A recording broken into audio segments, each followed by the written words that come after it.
Di hari Sayyidul Ayyam ini, melewati mimbar yang mulia ini, khatib yang penuh dosa kepada Allah Subhanahu wa taala berwasiat khususnya kepada khatib pribadi dan umumnya kepada para jemaah sekalian, agar hendaknya kita selalu meningkatkan kualitas ketakwaan kita kepada Allah Subhanahu wa taala dengan sebenar-benarnya takwa. Takwa dengan artian selalu menjalankan perintahnya Allah dengan benar dan selalu menjauhi larangannya Allah sekuat-kuatnya. Mengapa demikian? Karena dengan takwa manusia bisa hidup tenang, karena dengan takwa manusia bisa hidup tentram, bahkan dengan takwa manusia bisa menjadi orang mulia. Kata Allah Subhanahu wa taala sebagaimana firman-Nya, "Inna akramakum 'indallah atqakum," kata Allah. Wahai manusia, ketahuilah, sadarilah, sesungguhnya orang yang paling mulia di sisi bukan orang kaya, kata Allah, bukan orang yang tinggi jabatannya, kata Allah Subhanahu wa taala, akan tetapi orang mulia atqakum. Kalau ia termasuk orang yang paling bertakwa kepada Allah Subhanahu wa taala, berarti termasuk orang yang mulia terhadap Allah Subhanahu wa taala. Para hadirin, maka dari itu di hari Sayyidul Ayyam ini khatib berwasiat agar hendaknya kita bisa meningkatkan takwa kita kepada Allah Subhanahu wa taala, agar kita bisa tergolong orang yang sa'idun fid dunya wa sa'idun fil akhirah. Amin amin ya rabbal alamin. Hadirin rahimakumullah. Ada sebuah amalan yang pahalanya hampir menyamai pahala ibadah haji, bahkan pahalanya hampir menyamai pahala wajib yang setiap hari kita kerjakan. Para hadirin, amalan apa itu sehingga pahalanya kata baginda Rasul hampir sesuai dengan pahala ibadah haji, bahkan pahalanya hampir sesuai dengan pahala wajib yang setiap hari kita kerjakan?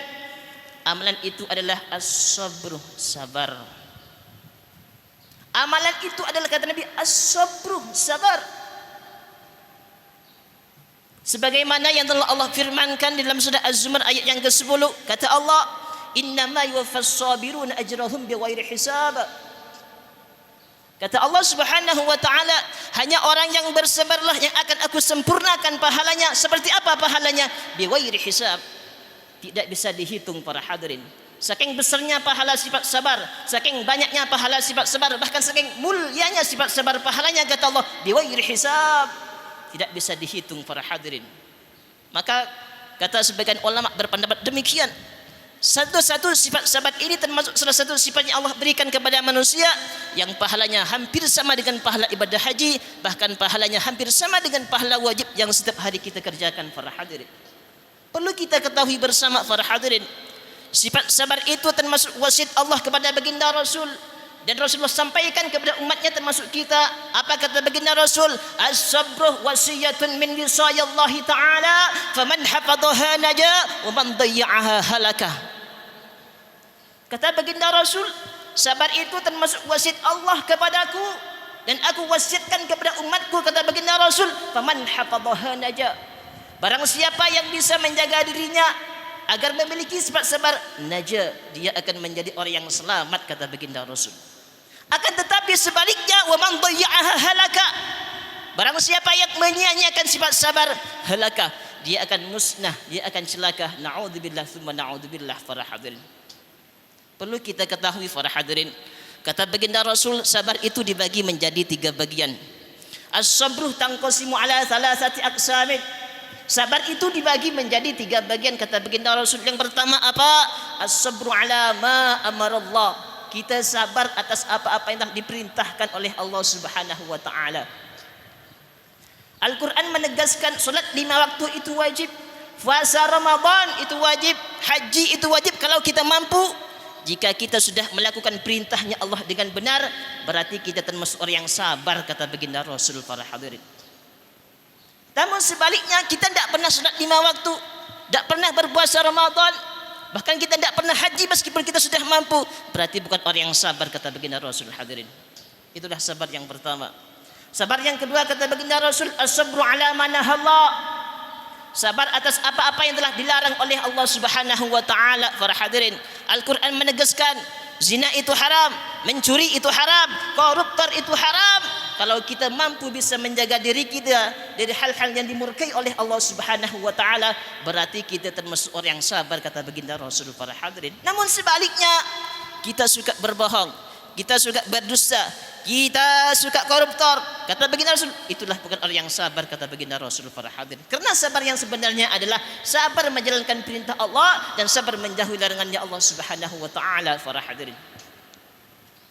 Sedangkan sabar yang ketiga kata baginda Rasul adalah as-sabru ala bala'illah. Sabar atas bala yang Allah berikan kepada kita. Sabar atas musibah yang Allah berikan kepada kita para hadirin. Perlu kita ketahui bersama, kalau Allah memberikan musibah kepada hambanya, itu merupakan salah satu bukti cintanya Allah kepada mereka para hadirin. Kalau Allah memberikan musibah kepada hambanya, kepada manusia, itu merupakan salah satu bukti cintanya Allah kepada manusia tersebut para hadirin. Sebagaimana sabda baginda Rasul di dalam kitab Mukhtarul Ahadis yang dikarang oleh Said Ahmad Al-Hashimi, nomor hadis 53 halaman 8. Di situ Nabi berfirman, "Idza ahabballahu 'abdan ibtalahu," kata baginda Rasul. Apabila Allah sudah mencintai hambanya, sudah mencintai manusia yang ada di muka bumi ini, ibtalahu, pasti aku akan memberikan musibah kepadanya. Pasti aku akan memberikan ujian kepadanya, kata Allah Subhanahu wa taala. Maksudnya bagaimana? Ketika Allah memberikan musibah kepada kita, itu merupakan salah satu bukti cintanya Allah kepada kita para hadirin. Dan Allah berjanji para hadirin, jika hambaku mendapat musibah dariku, lalu ia menghadapi dengan sabar, dengan penuh ketaatan dan kesabaran kepadaku, kata Allah, Allah berjanji. Apa janjinya Allah? Aku akan membalasnya dengan pahala yang berlimpah dan aku akan pasti mengganti dengan yang lebih baik, kata Allah Subhanahu wa taala. Kalau manusia mendapat musibah dari Allah, manusia itu menghadapi dengan sabar, Allah berjanji, aku akan memberikan pahala yang besar, bahkan aku akan mengganti dengan yang lebih baik, kata Allah Subhanahu wa taala. Bukankah baginda Rasul sudah mengajarkan kepada kita para hadirin, ketika kita mendapat musibah dari Allah Subhanahu wa taala, Rasul mengajarkan agar kita berdoa kepada Allah Subhanahu wa taala. Apa doa yang diajarkan oleh baginda Rasul kepada hamba ketika mendapat musibah para hadirin? Allahumma ja'fur fi musibati wa akhlif li khairan minhu.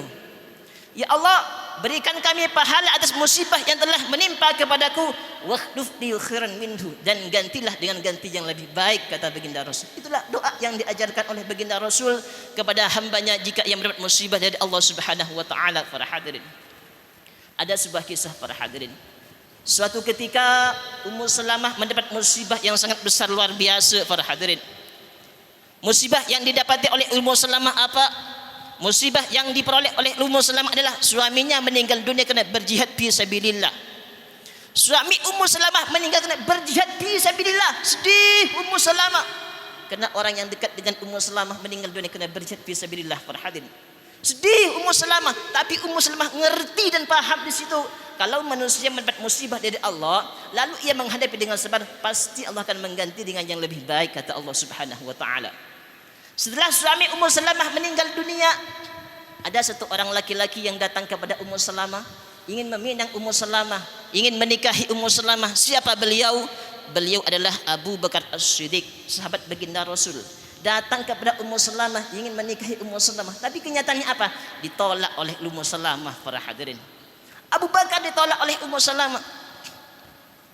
Kerana Abu Bakar ditolak oleh Ummu Salamah, akhirnya ada satu orang laki-laki yang datang kepada Ummu Salamah dengan tujuan yang sama, ingin meminang Ummu Salamah, ingin menikahi Ummu Salamah. Siapa beliau? Beliau adalah Umar bin Khattab para hadirin, juga sahabat baginda Rasul.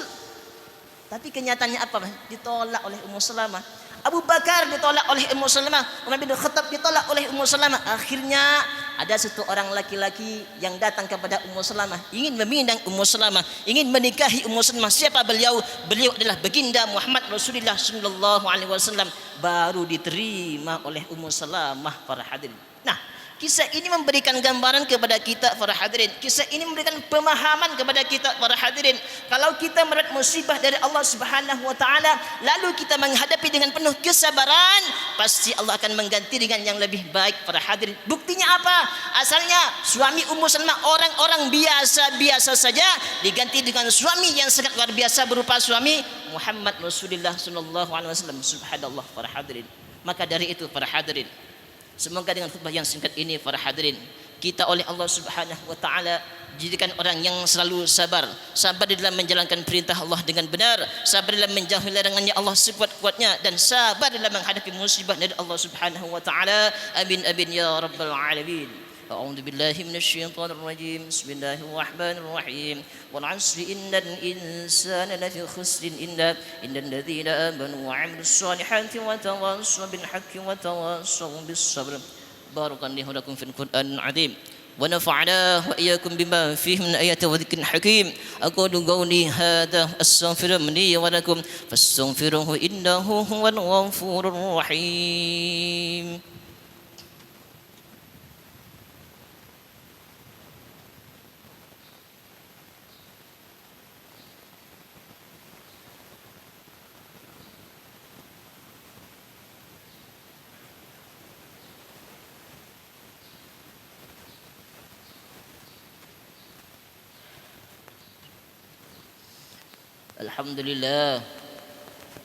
الحمد لله الذي أرسل رسوله بالهدى ودين الحق ليظهره على الدين كله ولو كره المشركون أشهد أن لا إله إلا الله وحده لا شريك له وأشهد أن سيدنا ونبينا محمد عبده ورسوله لا نبي بعده اللهم صل وسلم وكرم ومجد على رسولك سيدنا محمد الفاتح لما أغلق والخاتم لما سبق ناصر الحق بالحق والهادي إلى صراطك المستقيم وعلى آله وصحبه حق قدره ومقداره العظيم فيا عباد الله فيا أيها الناس أوصيكم ونفسي المذنبة بتقوى الله فقد فاز المتقون اتقوا الله حق تقاته ولا تموتن إلا وأنتم مسلمون واعلموا أن الله أمركم بأمر بدأ فيه بنفسه وثنى بملائكة المسبحة بقدسه فقال عز من قائل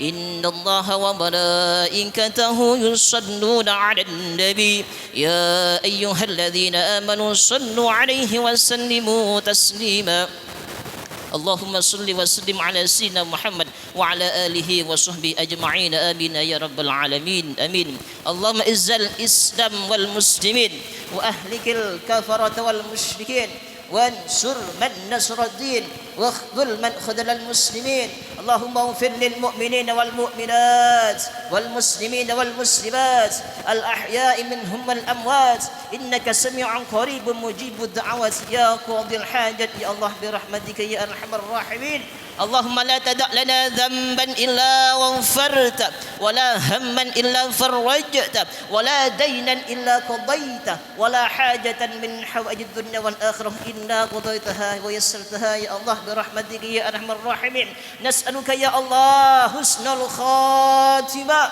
ونعوذ بك يا الله من سوء الخاتمة أخر كلامنا عند انتهاء آجالنا من الدنيا قولي لا إله إلا الله وأن محمد رسول الله ربنا آتنا في الدنيا حسنة وفي الآخرة حسنة وقنا عذاب النار عباد الله إن الله يأمر بالعدل والإحسان وإيتاء ذي القربى وينهى عن الفحشاء والمنكر والبغي يعظكم لعلكم تذكرون اذكروا الله العظيم يذكركم واشكروه على نعمه زدكم واسألوه من فضله يؤتكم ولذكر الله أكبر والله يعلم ما تصنعون